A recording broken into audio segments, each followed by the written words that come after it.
They told me the forest was quiet. They lied. I still remember the exact crunch of the first step, the brittle, blood-red leaves cracking under my boots like brittle bone, because that sound is what anchors the whole memory. I went in believing it was just a place on a map, a strange patch of trees outside town with an old warning nailed to a telephone pole. I didn't go in because I was brave. I went in because I needed to know why the road ended there, why people who walked that path later stopped answering their phones. The canopy folded above me like a roof stained dark with dusk. Everything was red.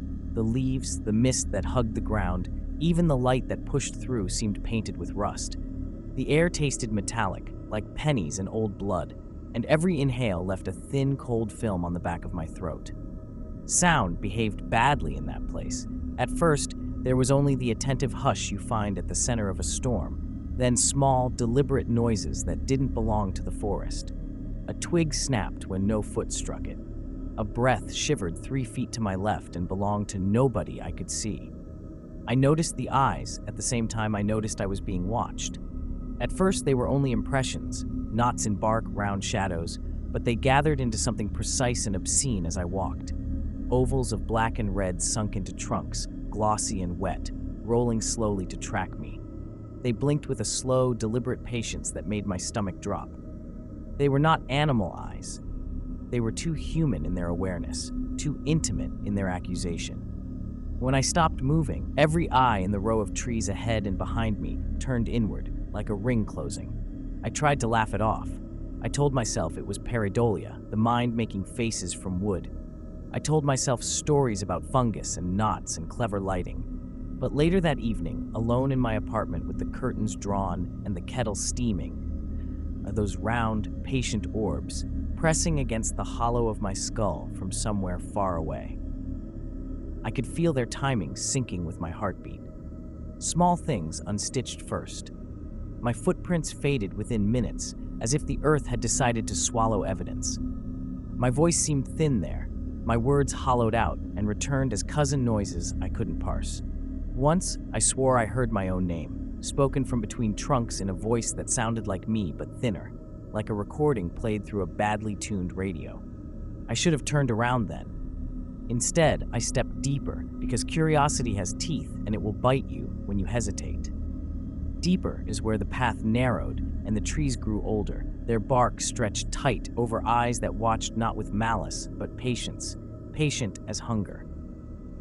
I kept moving because the forest seemed to demand it, like an animal nudging you toward the thing it wants to eat. The further I went, the more the place rehearsed itself around me. Sounds duplicated and lagged. My footsteps sometimes answered half a second before I took them, as if something ahead had learned my rhythm. With every step, the eyes multiplied, not just on the trunks but in the ruts of the path, in low-hanging branches, even in the pattern of dead leaves. They sat like watchful seeds everywhere, lidless and patient. Then the first impossible thing happened. A mitten dangled from a twig, its cuff frayed and familiar. My hands went cold before my brain did. It was the exact mitten I had lost on a winter walk 3 years ago, the one I had blamed on a careless cafe counter. I had never told anyone about it. For a dizzy instant, I felt a foolish relief, like running into someone who knew you by name. Then the relief curdled when I noticed the mitten's palm was turned inward, as if it were cupping something invisible. I found a receipt with my handwriting pinned to a root, a photograph of my mother folded between 2 mushrooms, a button from a jacket I sold at a flea market. The forest gathered memories and presented them back to me with the polite cruelty of a collector. That's when the voices started. Not loud at first, just edges of sound scraped across the hollow of my ear. They whispered in my voice, or in the voice I'd hear inside my head when I warmed to dangerous thoughts. Confessions I had never said aloud, jokes I had never laughed at, the name of a friend I had once betrayed. The trees were not merely watching, they were cataloging. They spoke in the grammar of my life and used it to fold a net. I tried to mark my passage, tied a shoelace in a bright knot to a branch, tore a strip of my shirt and threaded it through a crevice in the bark, but each mark frayed or vanished. My knot hung limp and then was gone. The strip of fabric reappeared farther on, threaded on a different trunk with my own blood darkening the edge where I must have sliced it, making the mark. I hadn't noticed cutting myself. Panic is a small, hot animal in the chest.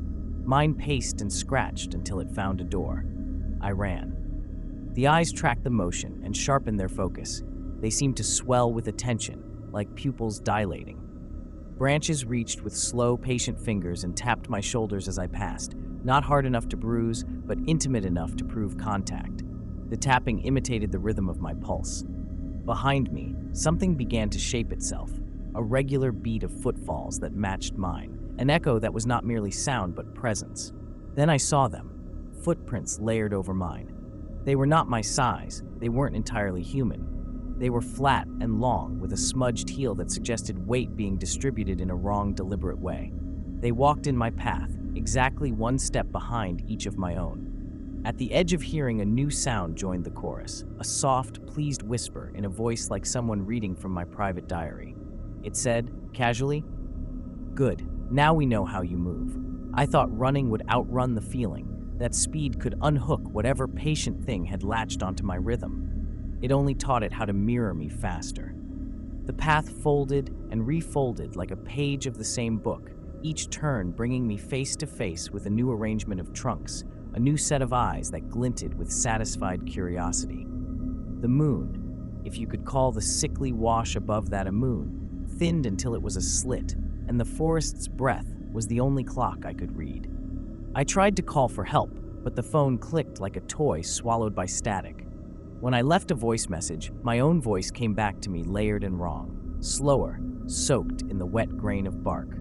I pressed my palms to a tree and felt skin where I expected wood. The eyes around me leaned closer, as if they could cross the space between knots and flesh. A wind passed, and with it fell a scrap of paper pinned to a branch, a page from my own journal, the entry I'd written the night my sister left. The sentences were rearranged into a question I could not answer. Do you remember who taught you how to be afraid? Panic turned to a hallucinatory, lucid clarity. I could map the distance of my home in breath counts. I could recite the number of steps to the corner store, the exact temperature of the radiator in my bedroom. The forest took those measurements and used them to build a mirror. Ahead, a silhouette stood perfectly still where the lane widened, tall, hunched, perfectly anonymous. My heart stuttered, then reshaped itself into a steady drum to match the silence. "Stop," it said in my voice. My knees failed.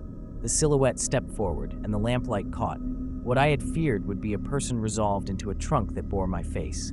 The slope of my cheek, the scar by my brow, the small silver loop of an earring I'd worn last summer. It was not painted. It was my features set into wood, the eyes glassy and not mine at all, like two coins the forest had polished. The face smiled with the long, slow cruelty of something that has been waiting decades for permission. I reached for it because refusing felt like consenting. My hand met bark where my forehead should be, and the skin was cold and resistant.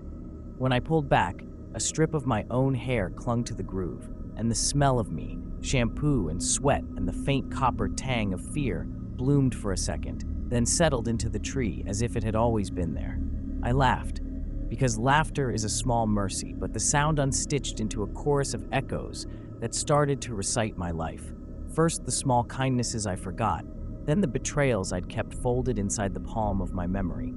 The forest did not need to hunt me. It only needed to remember me well enough to make me familiar. When I finally pushed toward what I thought was the edge, the trunks closed around my shoulders like hands. They did not crush, they insisted. I felt the slow, patient press of watching become the slow, patient work of being watched from within. Somewhere farther in, a muffled voice, my voice, called my name and answered with a tone I did not recognize. The forest has my face.